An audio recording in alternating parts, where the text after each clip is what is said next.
वो दिन दूर नहीं जब बलूचिस्तान आज़ाद होकर रहेगा, क्योंकि पाकिस्तान के पाप का घड़ा भर चुका है। ये इंटरनेट और सोशल मीडिया का जमाना है। पूरी दुनिया पाकिस्तान का बलूचों पर जुल्म देख चुकी है और शांतिपूर्ण प्रोटेस्ट पर बैठे बलूचों के साथ पाकिस्तानी सेना और सरकार जाती करती है। हजारों बलूचों को गायब किया गया है, कुछ की बेवजह हत्या भी कर दी गई है। दुनिया जानती है कि आतंकवाद का निर्माता और निर्यातक पाकिस्तान है, लेकिन शहबाज शरीफ ने जब खुद को एससीओ समिट में आतंकवाद से पीड़ित बताया तो बलूचों का खून खौल गया। आपको इसी से जुड़ी पूरी रिपोर्ट दिखाते हैं। बलूचिस्तान में छिड़ा घमासान, पाक को बड़ा नुकसान।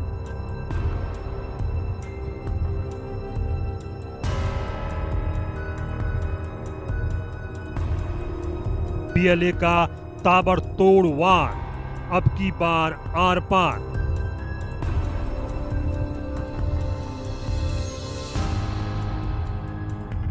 आतंक पर बलूचों का पलटवार, झूठ बोल रही पाक सरकार।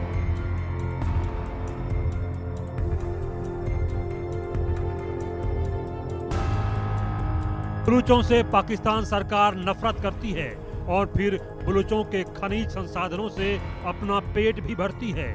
दिक्कत यह है कि तरह तरह के जुल्म और सितम के साथ पाकिस्तान सरकार बलूचों के साथ कई तरह की साजिश भी रचती है और उल्टे बलूचों पर आतंकवाद का आरोप लगाती रहती है।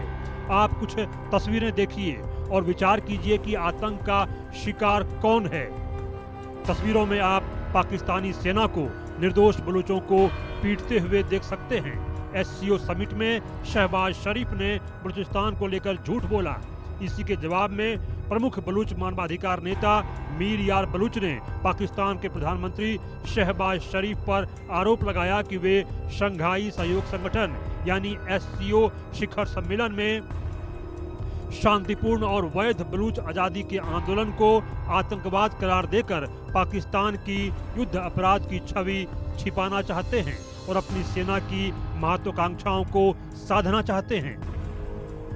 मानवाधिकार कार्यकर्ता ने चीन के तियानजिन में सोमवार को आयोजित 25वें एससीओ शिखर सम्मेलन में शरीफ के बयान को भ्रामक और पाखंडी बताया। मीर यार बलूच ने सोशल मीडिया प्लेटफॉर्म एक्स पर लिखा, हम पाकिस्तान के एससीओ जैसे अंतर्राष्ट्रीय मंचों का दुरुपयोग कर वास्तविक बलूच आवाजों को दबाने की निंदा करते हैं। सच्चाई साफ है, पाकिस्तान आतंकवाद का शिकार नहीं बल्कि उसका निर्माता, निर्यातक और वैश्विक प्रायोजक है। दुनिया के पास पाकिस्तान की अलकायदा नेतृत्व को पनाह देने और चरमपंथी नेटवर्क को 20 वर्षों तक समर्थन देने के सबूत मौजूद हैं। दरअसल पाकिस्तान सरकार बलूचों के खिलाफ झूठा प्रोपेगेंडा फैलाती है और उसकी आजादी को दबाती है, उसका हक मारने की कोशिश करती है। हजारों बलूच गायब किए गए हैं, पाकिस्तान सरकार उस पर कुछ बोलती नहीं।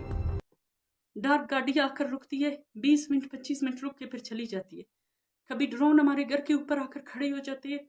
तो मैं बताना चाहती हूँ अपनी सब बलूचिस्तान के लोगों को कि अगर कल को मुझे कुछ हुआ, कुछ नुकसान हुआ, या मेरे बच्चों में से किसी को कुछ नुकसान हुआ, या मेरे घर के किसी फर्द को कोई नुकसान हुआ, या जो लोग मेरे साथ खड़े थे उनको कोई नुकसान हुआ, इन सब का जिम्मेदार यही ISI, यही CTD, यही मस्तूंग इंतजामिया, यही बलूचिस्तान के वजीर आला और बलूचिस्तान का पूरा इंतजामिया है।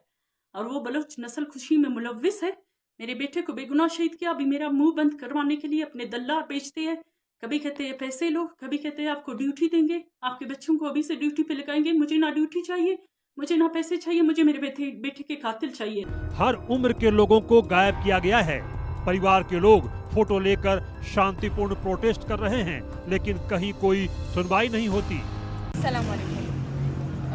कल आसिफ और रशीद की जबरी गुमशुदगियों को 7 साल पूरे होने वाले हैं और इन 7 सालों में उनकी बहन सायरा बलोच ने अपनी भाइयों की जबरी गुमशुदगियों के खिलाफ अर्थ प्लेटफॉर्म पर आवाज़ उठाया। उन्होंने कोर्ट, कमीशन, FIR, वो सारे कानूनी और आईनी तरीके उसने अपनाए और गई वहाँ पे अपने भाइयों के लिए आवाज़ उठाया, अपने भाइयों के केसेस फाइल किए, लेकिन हर उस दरवाजे से उसे नाउम्मीद बलूचों की आवाज दबाने के लिए सूबे में धारा 144 लगा दी गई। इंटरनेट की 3G 4G सेवाएं रोक दी गई। बाइक पर 2 लोगों के बैठने पर मनाही की गई।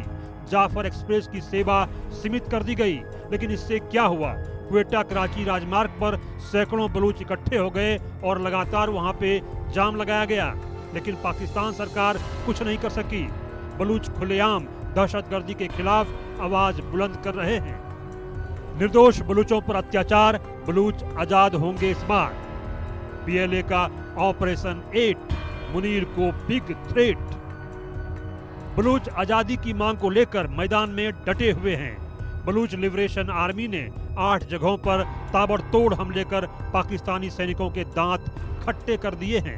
PLA ने पाक सैनिकों की गाड़ियों को नुकसान पहुंचाया, पाक सैनिकों के हथियार छीन लिए और यह सब हुआ पंजगुर, काची, क्वेटा, जीवानी, खारन, बुलेदा और दलबंदीन में। पाकिस्तानी सैनिक जगह जगह पीछे हटते दिखाई दे रहे हैं। वह दिन दूर नहीं